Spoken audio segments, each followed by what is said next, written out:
Temple lacrosse runs into a national powerhouse, and it didn't end well. But better news for the Owls' own powerhouse in women's fencing at the Temple Invitational. The basketball conference tournaments are approaching. We've got the latest on how the Owls are stacking up against their competition. I'm Liam James, live from the TU Pavilion, and I will be covering the success of the women's tennis team. Among their strengths is one of the best tennis duos in the nation. Don't go anywhere. OwlSports Update is live, and it starts right now.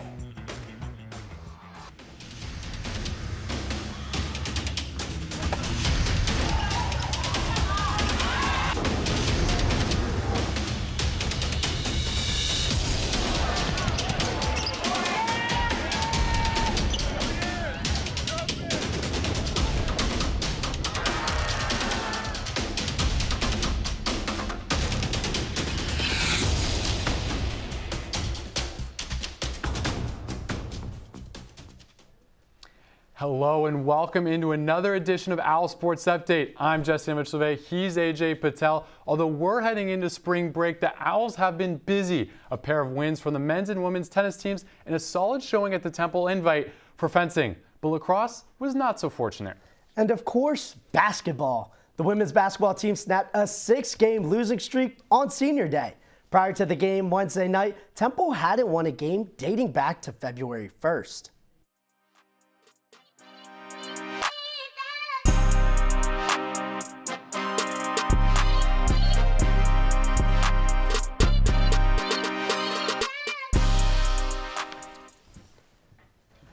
The Mustangs of SMU come to town sporting blue unis. Aaliyah Nelson, quiet game scoring, dishes it to Philly native Brittany Garner for one of her 5 field goals.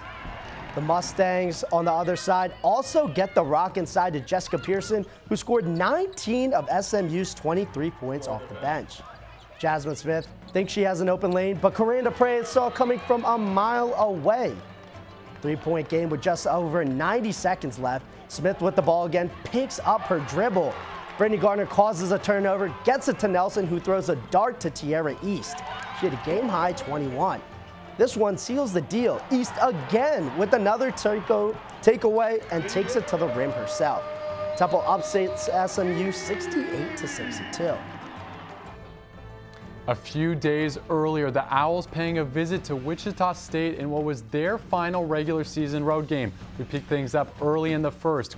Kratija Dean to Shamariah Duncan, who nails the 3, part of her 11 points on the afternoon. Owls down 1 before the half with a steal from Tierra East, going the other way, who dishes it off to Coranda Pariah, who lays it in. Temple leading now. Aaliyah Nelson sends a floater inside and to Brittany Garner, who puts it in for an easy 2. But the Shockers are too much down the stretch. Wichita State winning this one 79-67. It's been a tough end to the regular season for the women's team. Now it's off to Texas for the postseason tournament. To talk about this trip, we're happy to have the team's leading scorer, Aaliyah Nelson, on the studio set. Thanks for joining us. Hey, thanks for having me, guys. I'm really excited. Yeah, of course, Aaliyah. And you've averaged over 37 minutes a game. That's absurd. And that's long in the 28-game schedule. How's your body holding up? It's holding up. I mean, I'm just doing what I have to do for the team, you know. Coach Rich asked me to play hard, play for what I got to do. So, I mean, sometimes I have to, like, sacrifice my body, but I'm built for it, and I'm ready for the postseason. And Aaliyah averaging just under 16 points a game, including a 33-point performance against Duquesne back in December. How do you assess your season so far? I think I had, like, a pretty good season overall. I think I'm really just looking forward to the postseason, you know, telling the girls that even though we had a rough start to the season, postseason, everybody starts 0-0. So, you know what I'm saying? I was glad about T getting her career high this game, and it kind of builds the confidence for everybody going into the tournament. That's right. You were at Cincy your freshman year before you went to Townsend, a CAA school. How would you say those 2 conference tournaments are different? I think, again, just the American Conference tournament is just much harder. You know, the competition is better.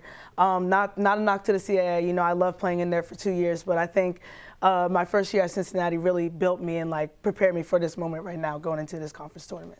And finally, what will be the difference maker for this team heading into the conference tournament? I think we just have to stay together, stay locked in. You know, again, we're just battling with adversity. There's only 8 of us, so kind of just stay locked in and stay together and have fun. I mean, it's a conference tournament. It's Brittany's last year with us, so we just kind of want to have fun, but, you know, play as hard as we can because there is only 8 of us, but we got each other's back. Yeah, now, before we end things off, Wichita State. You all beat them by double digits the first time and then fell to them by double digits the second time. Yeah. What's going to be the X factor to get that W over the Shockers? I think just staying together again and definitely rebounding and kind of like whenever we have a lead, just always, you know, keep the lead, stay together, stay poised. But it's not really so much of a basketball game plan. It's really just about heart and just staying together and just being a close-knit team like we are right now. Yeah, no, it seems like it's a lot about the mentality. Aaliyah, thank you so much for joining us, and good luck against the Shockers. Hey, thank you for having me.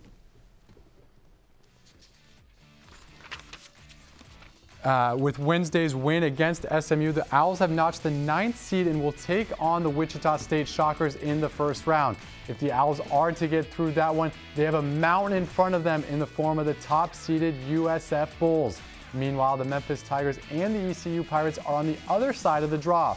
Conference play gets underway on Monday. As for the Shockers in February alone, these two teams have played each other twice and split the series. On the 1st of the month, Temple beat Wichita by 13. On the 25th, the Shockers returned the favorite with a 12-point win. You can catch the third matchup between these two teams on ESPN Plus on Monday at 1. Whether you're at a women's game or also a men's game, there is one face and voice that's hard to miss. And he comes off the bench to entertain when every player goes to the bench. His name is Lee Farrell. We're gonna get up on our feet, make some noise for our Temple Peppers. He's got a mic in hand and more energy than likely anyone you might meet. Here we go! Lee Farrell is the hype guy for the Sixers or for his alma mater at Temple with men's and women's basketball. I don't care if we're losing. I genuinely don't care if no one's in here. I mean, you gotta do, everyone deserves a great show. Lee has been acting since he was 8 years old.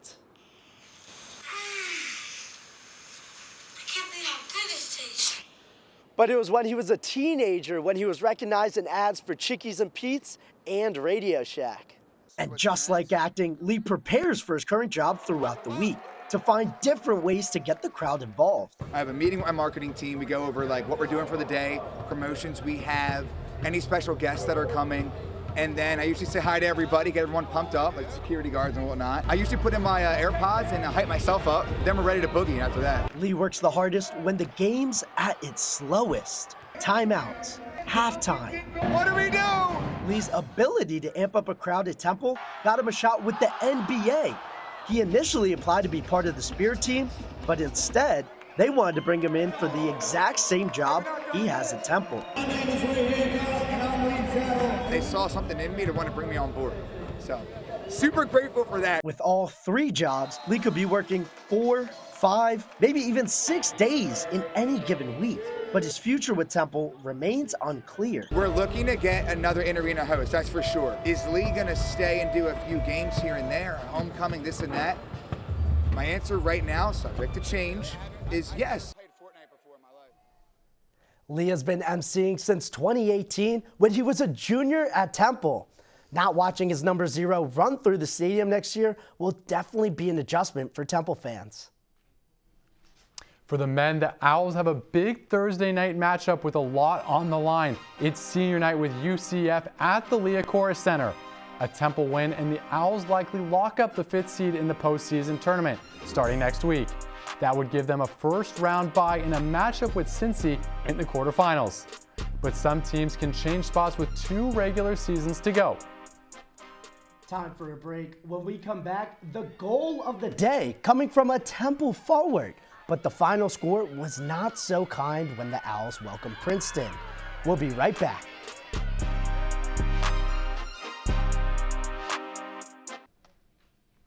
We're back with the 17th ranked Princeton Tigers paying a visit to Howard Field on Saturday against the Owls. Picking up in the second quarter, Maeve Tobin to Belknap Spiritual defense Carissa Kloss, who connects for her first of 2 goals on the afternoon. Lane Calkins dishes it to Ellie Mueller to give the Tigers a 2-goal lead heading into the half.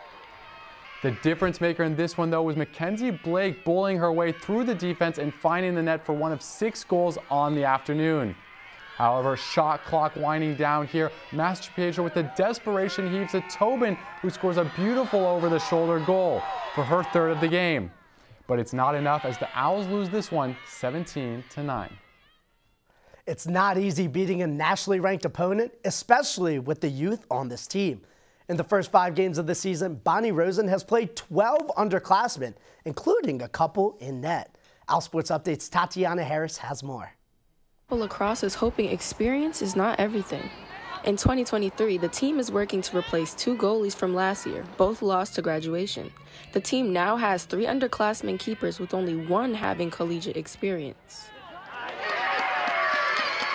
You might underestimate us because we're so young, but we're good. We're going to step in there and do our job. Sophomore goalkeeper Taylor Grohlman and freshman goalkeepers Riley Hiroshko and Megan Florkowski have taken on playing the most important defensive role on the team. All right, here we go, up in 10. We got 10 more. Each of them have some qualities that we can use to either create greater defense out of it or generate our offense out of it. Grohlman is the only player with collegiate experience, having a .625 save percentage during her 2022 season. Taylor Grohlman! I was in high school, and last year too, I got to really grow last year, and I think that really allowed me to be confident in the goal this year. Despite an abrupt change in goalies, Coach Rosen and the team have embraced the shift in roster through creating bonds with their new set of goalies.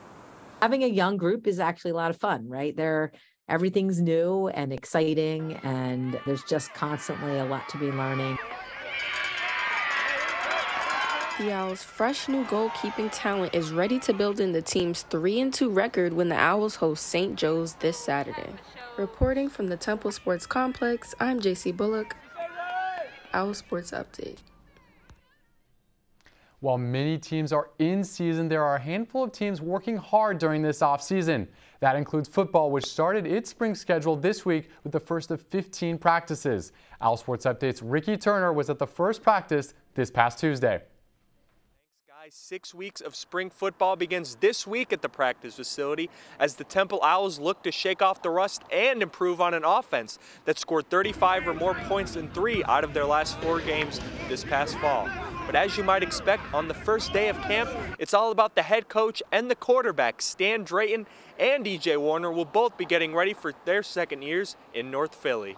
And we get out there today, and we knew there was going to be a bunch of mistakes, and it wasn't all about perfect execution, but it's about attention to detail and, technique and fundamentals and really getting a feel for how we go about doing things here at Temple. It's just the main thing is just really just building a relationship with the guys. I didn't have much time to last year coming in the summer, and really just get to know them on and off the field, go to dinner with them, figure them out.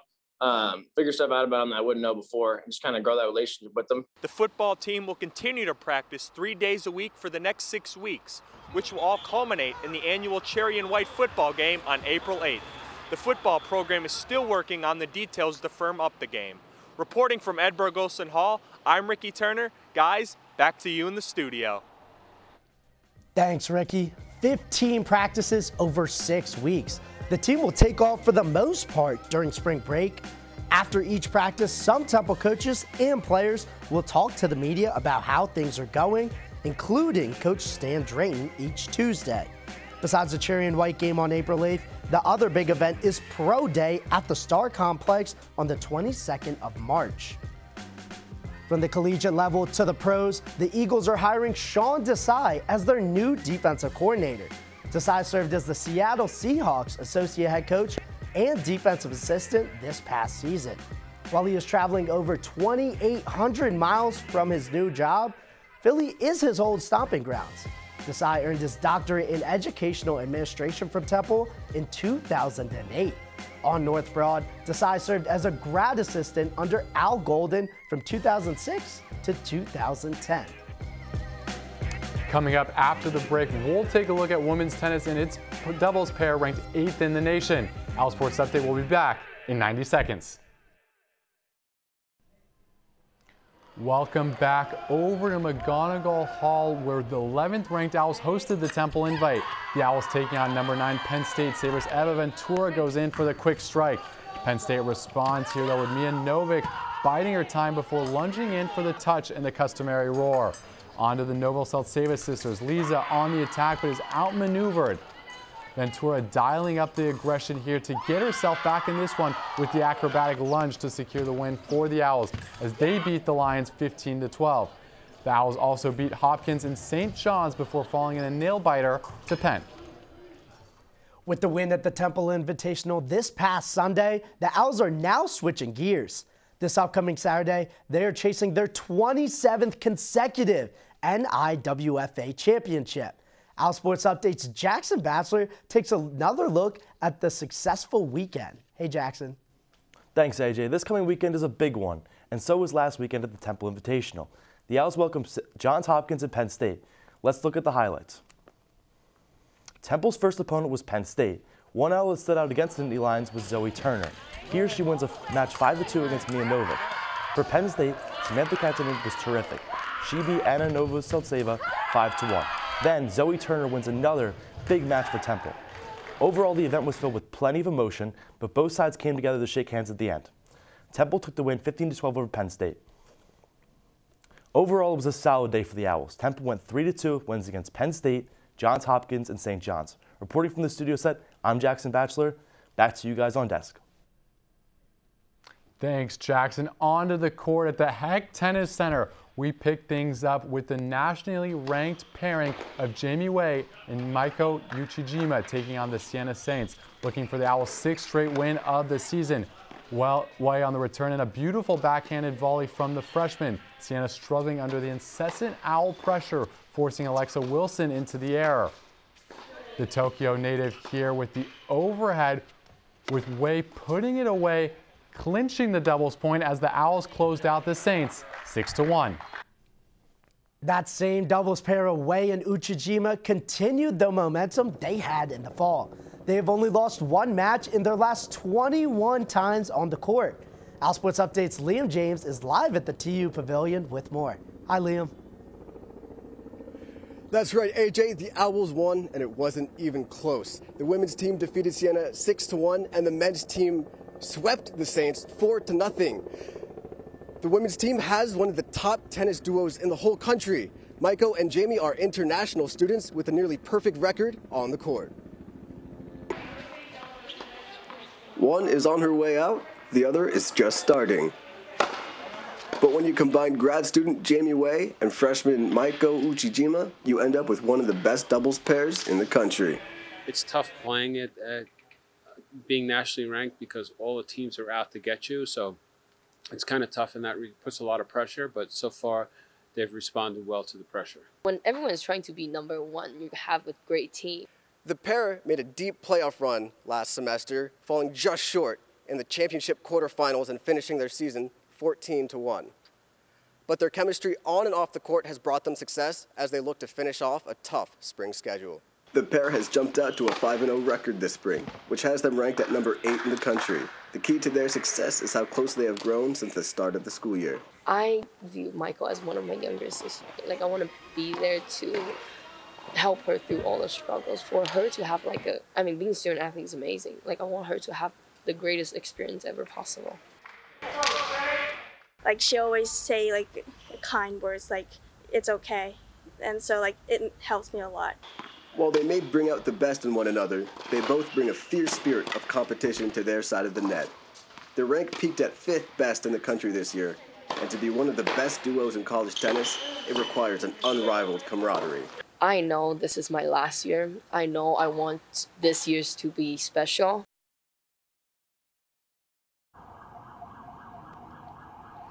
The win puts the women at 7-1 on the season, and they are headed over to Drexel next Wednesday for their next match.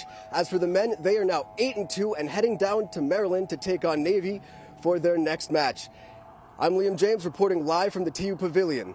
Gentlemen. Thanks, Liam. We've covered sports in all 3 seasons today, and now it's time to cover our top 3 plays. We have hand-selected the 3 beauts of the last week from the court to the field. Yeah, Michaela Walid here. She's playing in a zone defense, gets the steal, and has a 2-on-1 with Coranda Perea, and Perea gets the score. Take another look here. Her body's following her assignment, but her eyes are following the ball, and she was just waiting for the perfect time to pounce. Sticking with the same game here at number 2, Aaliyah Nelson taking the ball down the court, sends a rocket over to Tariana Gary, who lays it in for the 2. What a pass there from Nelson over to Gary to set up her on that one. And now this one at number 1 wins number 1 by a landslide. At first look, I didn't even know what was going on. And as you can see from the play right here, the cameraman was faked out too. Let's run it back. Belmastro Pietro with the ball to the left of your screen. What's new? Gets it to Maeve Tobin inside. The shot clock's running down, so all she could do is flick it over her head and into the net. That is all we have for our top 3 plays this week. We'll be right back after a break with another round of the best of the best. Time to take a break. When we come back, we'll walk on to the rowing team. Stick around. We're back. Being a D1 athlete takes years of training for most. But for the Temple women's rowing team, that's not the case. OwlSports Update's Cam Murray is at the studio set with more. Thanks, guys. Temple Rowing has taken an unconventional approach to building a roster. Instead of focusing solely on recruits out of high school, they value having a mix of walk-ons and novices as well. I got a chance to get on the water with the team to see how this works. It is no secret that becoming a Division I college athlete takes years of hard work and commitment. But the Temple women's rowing team is one team that welcomes walk-ons and athletes who have no past experience in the sport. We've got about 40 women on the team that have varsity rowing experience from the high school or the junior level. And we try and get about 10 to 15 every year that have no experience whatsoever. So totally walk-ons, totally novice. We'll teach them everything and show them the ropes. Learning the techniques in a sport you've never played before takes patience and support from the team. Like, what was the part where you're like, yeah, we all got it? I feel like all of our practices were in, and then I feel like our body prep was like really moving together. Just about every walk-on starts in the novice boat, hoping to one day make it up to the top boat, the varsity 8. I was just looking for things to join, and I was walking my dog, and they're like, hey, join rowing. And I was like, okay, bet. And then here I am. The rowing team makes it known that learning the sport is easy. Keep it like that, all the way to the finish. But being a good teammate and showing up is really what they're looking for. The biggest thing is, are you excited to come in and work hard? Are you excited to improve? Are you going to show up every day with a really great attitude, be a great teammate? As coach and the players pointed out, you don't need to have any experience before you join the team, but as long as you were able to pick up little things each day and improve, you'll find a spot on the team. The first spring action for the team will be at Rutgers on March 18th.